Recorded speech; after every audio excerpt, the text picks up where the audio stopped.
First and foremost, I want to thank everyone for joining today's presentation on key elements to consider when packaging parenteral products. I'm Jeff Reid. I'm a global market manager for Wheaton Industries. If you're not familiar with Wheaton Industries, we're known for supplying primary packaging components to the pharmaceutical industry.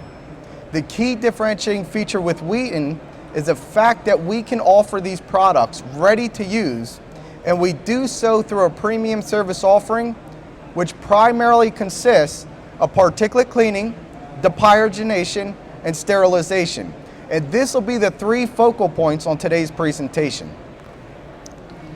I'm going to start off with a quick introduction of the overall presentation, get into these three processes, which again are particulate cleaning, depyrogenation, and sterilization. These are the three processes that primary packaging components must undergo when utilized for injectable drug products. So it's paramount to fully understand these processes. With that said, I'm going to provide everyone with a background on each one, some typical process and variables for each one, and then the specific test methods that are outlined in USP chapters for each one. I'm going to then summarize everything up, and then we'll have a questions and answer session at the end. If I don't get to everyone's question, I have a stack of business cards here. Please feel free to take one, reach out to me, and I'll get an answer to your question as soon as possible. In this introductory slide, it pretty much outlines the entire process that a packaging component undergoes when utilized for parenteral drug products. It starts off with a pre-sterilization process known as particulate cleaning. This consists of a series of USP purified water and water for injection rinses, and it's meant to reduce the amount of subvisible particles that can be found in a packaging component. The test limits are outlined in USP Chapter 788, titled Particulate Matter in Injections. The next step is a depyrogenation step. This is meant to reduce the amount of bacterial endotoxins that can be found in a packaging component. This is done at high temperatures of 250 degrees Celsius, and the test methods are outlined in USP Chapter 85, titled the Bacteria Endotoxins Test. Lastly is the sterilization process. There are three main methods for sterilization: high temperature and pressure sterilization, chemical sterilization, and radiation sterilization. The test methods are outlined in USP Chapter 71, titled the Sterility Test. We'll get into each one of these shortly, but presuming the packaging component meets or exceeds these three standards, it then can be utilized for an injectable drug product. Now let's specifically get into particulate cleaning. Before I get into the process and variables, I would like to first define what is particulate matter. Particulate matter can be defined as any mobile, undissolved particle other than gas bubbles that are unintentionally found in the end product. If injected into the body, they can cause severe adverse reactions, so it's critical to reduce these to acceptable amounts. When it comes to particulate matter, it's outlined in two USP chapters in the terms of injections. First, it's outlined in USP Chapter 1, which is titled Injections. In this chapter, it pretty much states that all parenteral drug products must be essentially free from visible particles. Visible particles are the particles that are greater than 100 micrometers. The second is outlined in USP Chapter 788, titled Particulate Matter in Injections. In this chapter, it states that there can be only reduced amounts of subvisible particles. Subvisible particles range from 2 micrometers up to 100 micrometers. And this is specifically what I'll get into for today's presentation. There are three main types of particulate matter. Extrinsic particulate matter, which is material that is not part of the formulation, package, or assembly process. Intrinsic particulate matter, which is material that is part of the formulation, package, or assembly process. And inherent particulate matter, which is material expected from the drug substance in the formulation component. Extrinsic particles are foreign from the process, whereas intrinsic particles are part of the process, and inherent particles are part of the formulation. It's critical to truly understand where the particles can be coming from, because if you know where they're coming from, you can take the corrective measures to eliminate them from occurring in the end product. As mentioned earlier, particulate cleaning is a pre-sterilization process, and that's because you would never depyrogenate or sterilize a packaging component that had high amounts of particulate matter within it. It's performed in a HEPA-filtered washing and drying machine, and it consists of 4 major steps. First, the packaging component is introduced to sterile air blowing. Then it goes through 3 USP purified water rinses. Then it goes through a water for injection rinse. And then lastly, it goes through 1 last sterile air blowing, which helps dry out the packaging component. It's important to note that the water's heated to roughly 80 degrees Celsius to ensure there's no bacteria growth within it, and the water pressure is set at 5 bar to ensure the particles are sufficiently removed from the packaging component. When comparing purified water and water for injections, it's important to note that they both must meet specific ionic, chemical, and microbial requirements. Purified water can be processed through distillation, ion exchange, reverse osmosis, or other approved methods. Whereas when it comes to water for injections, the USP recognizes distillation and reverse osmosis, and the EP only recognizes distillation. For purified water, the bacteria count has to be less than 100 colonial forming units per milliliter, and for water for injections, the bacterial count has to be less than 10 colonial forming units per 100 milliliters. The endotoxin count for purified water and water for injections has to be less than 0.25 endotoxin units per milliliter, and the total organic carbon count for purified water cannot exceed 500 parts per billion, and for water for injections, it has to be less than 0.5 milligrams per liter. There are 2 test methods outlined in USP Chapter 788, Particulate Matter in Injections. The first is a light obscuration particle count test, and the second is a microscopic particle count test. These are performed in a 2-tiered approach, which means that if the light obscuration particle count test fails or the results are suspicious, then the microscopic particle count test is performed. Commonly, the microscopic count test is performed as an assurance test. And this means that the light obscuration particle count test is the premier method for Chapter 788. And I'll get into reasons why in this slide here. The light obscuration particle count test utilizes an electronic particle counter. A 25 milliliter sample is injected into the particle counter where it passes through a flow cell. At this flow cell, there's a light source and a detector.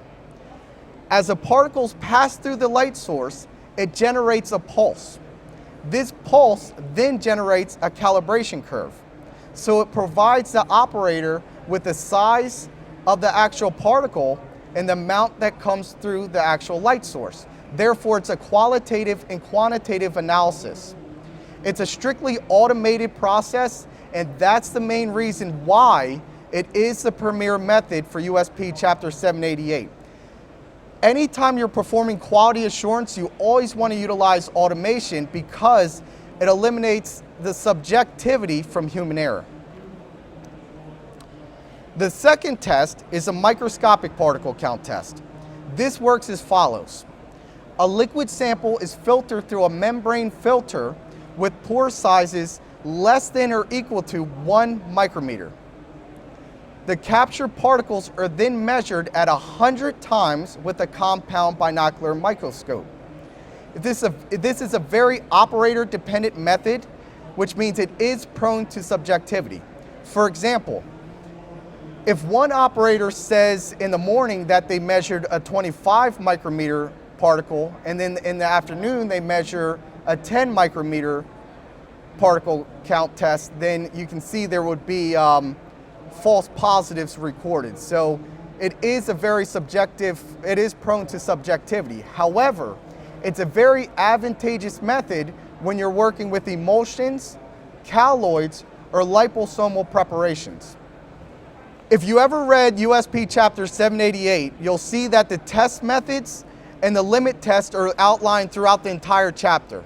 So what I did is I took all the limit tests and put them in one table. I did this for small volume injections and large volume injections. Small volume injections are those that are lower than 100 milliliters, and large volume injections are greater than 100 milliliter injections. So let's start with the light obscuration particle count test. For particle sizes that are greater than or equal to 10 micrometer, small volume injections cannot have more than 6,000 per container, and large volume injections cannot have more than 25 per milliliter. For particle sizes that are greater than and equal to 25 micrometers, small volume injections cannot have more than 6 per container, and large volume injections can't have more than 3 per milliliter. For the microscopic method, particle sizes that are greater than and equal to 10 micrometer, small volume injections cannot have more than 3,000 per container, and large volume injections cannot exceed more than 12 per milliliter. For particle sizes that are greater than or equal to 25 micrometers, small volume injections cannot have more than 300 per container, and large volume injections cannot have more than 2 per milliliter. So what I did so far is I provided everyone with a background on particulate cleaning, the typical process and variables, and the test methods that are outlined in USP Chapter 788. So now let's do the same with depyrogenation. As stated earlier, depyrogenation is a reduction of bacteria endotoxins. Specifically, bacteria endotoxins are lipopolysaccharides. These are molecules that are found on the cell wall of gram-negative bacteria. I have a molecular structure of one shown in this slide here. You can see that they're relatively large molecules, they're insensitive to pH changes, and they're very thermally stable molecules. So destroying these molecules can be quite difficult. If you remember, I said that depyrogenation occurs at temperatures of 25 degrees, 250 degrees Celsius. And this is when a question mark might be going off in everybody's heads. If I'm saying that all primary packaging components have to be depyrogenated when utilized for injectable drug products, how are you supposed to depyrogenate a packaging component that is not made up of the chemical characteristics to withstand such high temperatures? For example, here I have a glass vial, here a rubber stopper. Both are primary packaging components. The glass vial is made up of borosilicate glass, which has a softening point of 820 degrees Celsius. So introducing this to a depyrogenation oven at 250 degrees Celsius wouldn't be an issue whatsoever. The rubber stopper, this one specifically, is made up of bromobutyl rubber. Introducing this to even temperatures close to 250 degrees Celsius will cause it to degrade. Therefore, the depyrogenation step for the rubber stopper occurs with a series of USP purified water rinses and then the water for injection rinse. Typically, it's then put into a double-sealed autoclave bag and steam sterilized. So the point I'm trying to make is that although primary packaging components have to undergo these processes that I'm presenting on today, they undergo different routes, and it's strictly dependent on the chemical characteristics of the actual packaging component. Nonetheless, it's paramount to reduce the amount of bacterial endotoxins that can be found in a packaging component, because if injected into the body, they can cause severe fever and even death from shock. Depyrogenation occurs at high temperatures that are free from water vapor. So it's different than an autoclave, which utilizes steam sterilization. A depyrogenation oven utilizes dry heat. The FDA requires a validated 3-log reduction and endotoxins, starting with a concentration of at least 1,000 endotoxin units. Some typical process and variables could be 250 degrees Celsius for 30 minutes or 200 degrees Celsius for 60 minutes. However, it's important to note that the cycles are strictly dependent on the load variation you put in a depyrogenation oven. These can be performed in a batch depyrogenation oven or a continuous tunnel. I'll elaborate on this more in this slide here. Here I have on the top picture of a batch depyrogenation oven. If you note the opening of this, you can see that it's very good at handling large sample volumes or volumes that vary in sizes. Whereas the continuous tunnel, if you note the opening of this one, you may have bottle size constraints, but it is good when you're working with similar product pieces. It also combines discrete processes such as depyrogenation and sterilization. And this means it supports in-house filling. I'll elaborate more on this with this slide. This slide shows two processes, a continuous process and a batch process. For the continuous process, which is shown on the top, the primary packaging component is first particulate cleaned. Then it's put into a continuous depyrogenation tunnel, which has a continuous belt. Since there's no human interaction with the packaging component after the depyrogenation step, you don't have to worry about contamination. Therefore, it can be ready to fill. You can actually fill it with your drug product. For the batch process, the primary packaging component is first particulate cleaned and then put into a batch depyrogenation oven. Since after the batch depyrogenation oven, there's no continuous belt to flow through the product pieces, it's going to be introduced to human contact, which means that there's a potential for contamination. Therefore, it has to be sterilized. So the packaging component is then double autoclave sealed bag and put into a sterilization step. After the sterilization step, you don't have to worry about contamination due to human interaction because the human interaction is with the actual autoclave bag and not the packaging component itself. So then it's packed for storage and then shipped out to be filled. There are 3 test methods outlined in USP Chapter 85 titled the bacterial endotoxin test. There's the gel clot method, the turbidimetric method, and the chromogenic method. Although these methods are different, they're based on the same principle, and that's the fact that bacteria endotoxins react with LAL. LAL stands for limulus amoebocyte lysate, and what this is an aqueous extract of blood cells from horseshoe crabs. In this slide, I have shown an overall LAL cascade. You can see the bacterial endotoxin comes in and reacts with factor C. Once factor C becomes activated, subsequential enzymes within the cascade becomes activated. Ultimately, the pro-clotting enzyme turns into the clotting enzyme. This clotting enzyme then transforms the coagulagen into the coagulin. The coagulin is the actual protein that comes from the blood that when reacts with bacterial endotoxins forms a gel clot. And this is the basis behind the gel clot method. For the turbidimetric method, a turbidimetric assay is introduced to the reaction. If the reaction contains bacterial endotoxins, then a turbid color occurs. And then the turbidity is measured with a spectrophotometer at 405 nanometers. And this is the basis behind the turbidimetric method. For the chromogenic method, a chromogenic substrate is introduced to the reaction.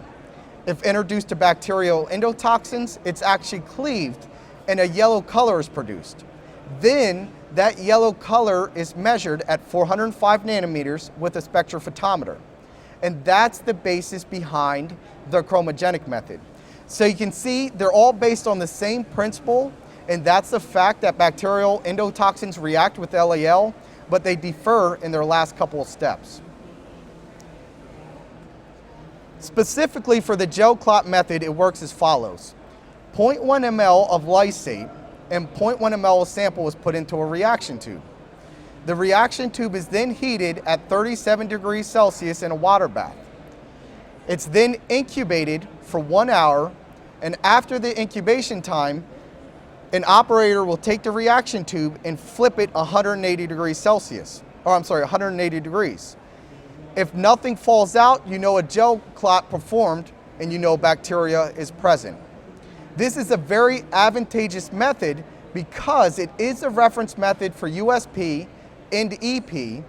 It's very inexpensive to perform and very easy to perform. However, there are some disadvantages. It is prone to subjectivity because if the operator flips the reaction tube too fast, it can actually break the gel clot and you'll never notice that one was formed and it'll provide you with false positives.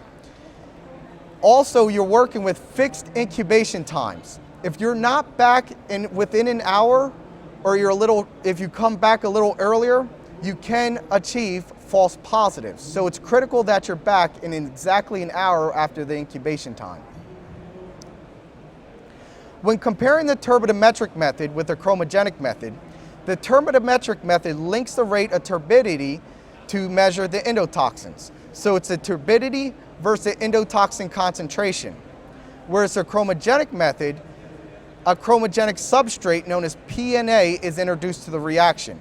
When PNA reacts with LAL and endotoxins, a yellow color is produced. The darker the yellow color, the more bacterial endotoxins present in the sample. Both can be kinetic or endpoint, but in practice, endpoint is commonly not practiced. So far I provided everybody with a background on particulate cleaning, depyrogenation. I provided you with test methods and some typical process and variables. So now I'd like to first finish up with sterilization. In regards to primary packaging component, the meaning of sterile is that it's free from bacteria or other microorganisms. As mentioned earlier, there are three main methods for sterilization: high temperature and pressure sterilization, chemical sterilization, and radiation sterilization. The method of choice is strictly dependent on the chemical characteristics that make up the packaging component. I'll touch on this a little bit more when I get into extractables and leachables. It's impossible to say you can achieve absolute sterility. To do so, you would have to test every article that's in every batch. And this is impossible due to the fact that the sterility test is a destructive test. Therefore, the sterility assurance level is utilized, which is known as SAL. SAL is the probability of a sterile product making it through a validated sterilization process. The FDA requires that you cannot have more than 1 in a million of these products. The two sterility tests are outlined in USP Chapter 71, which is titled the sterility test. They are the membrane filtration method and the direct inoculation method. For the membrane filtration method, it is the standard for pharmaceuticals and it's commonly used for large volume fills, whereas the direct inoculation method is a method of choice for medical devices. So let's start with the membrane filtration method. A sample is passed through two separate membrane filters with pore sizes of 0.45 micrometers. Each filter is then taken to separate growth medias. One's taken to a general growth media, which is known as soybean casein digest broth. It's incubated at temperatures of 20 to 25 degrees Celsius. And the second filter is taken to an anaerobic growth media, which is known as fluid thioglycolate medium. This is incubated at temperatures to 30 to 35 degrees Celsius. Both are incubated for 14 days. Then the membrane filters after 14 days are examined. If no growth occurs, then you know you have a sterile product. For the direct inoculation method, the same procedure occurs. The same incubation time, the same incubation temperature, the same growth medias. The only difference is that the product is put directly into the growth media. And that's why it is a method of choice for medical devices. If you have, let's say, a tube that's being utilized for medical devices, obviously that tube would be very hard to filter. So just a piece of that tube is cut out and then put into the growth media.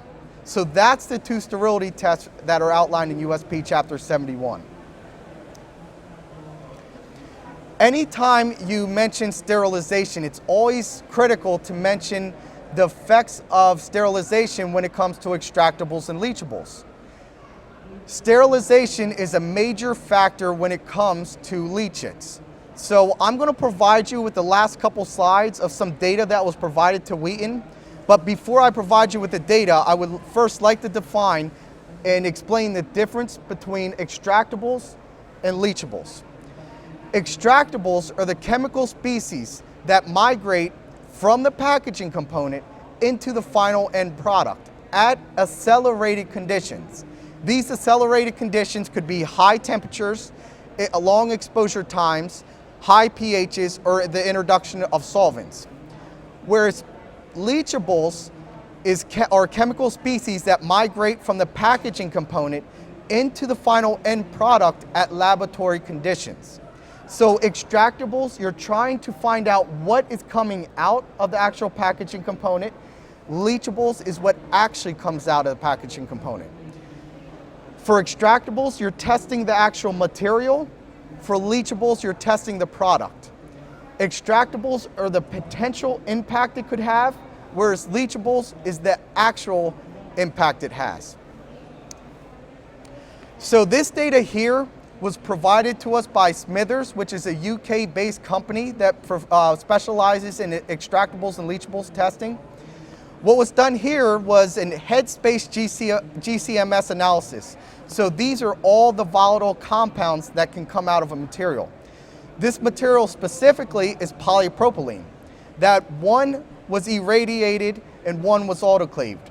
If you look at the peaks within the chromatograms, you can see the blue peaks were the ones that were irradiated and the black peaks were autoclaved. You can see there's many more peaks when it was irradiated. Therefore, polypropylene is commonly not irradiated. It's usually steam sterilized in an autoclave. And this is what I mean that the method of choice when it comes to sterilization is strictly dependent on the chemical characteristics that make up the packaging component. On my next example here, this is done through a GCMS analysis. So this isn't the volatile compounds, but it's a semi-volatile compounds. The material that was tested was a polycarbonate. The blue peaks were irradiated and the black peaks were autoclaved. You can see the results are very negligible, but you will see that there were more peaks when it came to irradiation than autoclaved. Therefore, polycarbonate is more commonly autoclaved than irradiated. So again, the method of choice when it comes to sterilization is dependent on the chemical characteristics that make up the packaging component. In summary, there's three major processes that primary packaging components must undergo when utilized for parenteral drug products. They are particulate cleaning, depyrogenation, and sterilization. The USP methods that are outlined in the pharmacopoeia are USP Chapter 788, titled Particulate Matter in Injections, and this is related to subvisible particles. USP Chapter 85, titled the Bacterial Endotoxins Test, and USP Chapter 71, titled the Sterility Test. Again, always take the consideration of the packaging component's chemical characteristics and whatever method you choose, and also take into account extractables and leachables when you're performing your sterilization step. So lastly, I want to say a special thanks to Dr. Fielden. Dr. Fielden is the gentleman that provided us with the two data points on extractables and leachables. Again, he's based out of the UK. He works for a company called Smithers, who specializes in extractables and leachable tests. Also, I want to say that, again, I have business cards here. I know we're going into lunchtime. I'm sorry if I went a little too long, but please feel free to take a business card, connect with me on LinkedIn. When you're walking out, I have colleagues that are passing out white papers that are on the topics that are presented today. Please take them, pass them out to your colleagues. And at this time, I can open up for any questions.